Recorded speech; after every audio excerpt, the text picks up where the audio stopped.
In quilting, chain piecing is the practice of sewing multiple pieces together without cutting your thread. It's more efficient and it saves some thread too.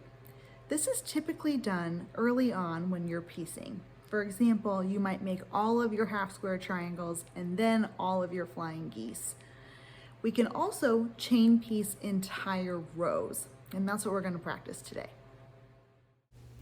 These are the first 3 blocks of the row that I'm going to chain piece. I have a solid square, a half square triangle, and a square of another color. I need to make 4 of these rows for my quilt. You don't need any special tools or equipment to chain piece rows. For this example, I'm going to be using a very simple Janome sewing machine. The only thing that you need is a good basic straight stitch. All right, I've got my first 2 blocks of this row. I'm going to put them right sides together and start sewing. If you like to use pins, go ahead and do that now. We'll sew all the way across, just like we normally would. Now, if we were not chain piecing, we would cut the thread right here and then attach the 3rd block to these 2. But we're not going to do that.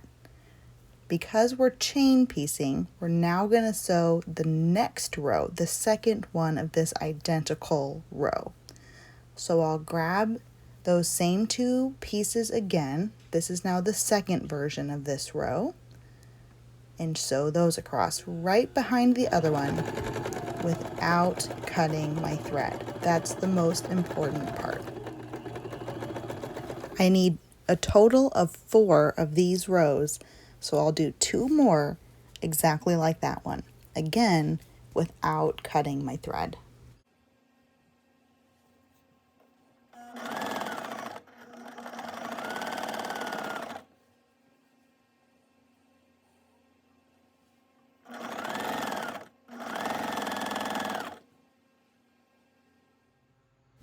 Now we have 4 units sewn together. They're identical. What we're going to do now is use what's often called a leader or ender, which is really just a scrap piece of fabric, and I'm going to sew straight across it.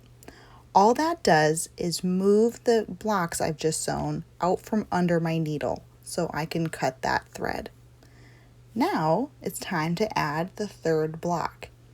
So I'll grab that solid colored square, line those up, right sides together, and sew across. Again, you can use pins if you like.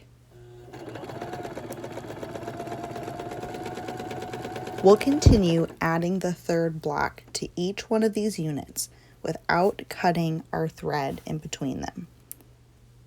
When you've finished adding the 3rd block to the last unit, go ahead and sew over that scrap again. And here we have it. I have the first 3 blocks of my row. Continue in this way until the row is complete, and then move on to the next one.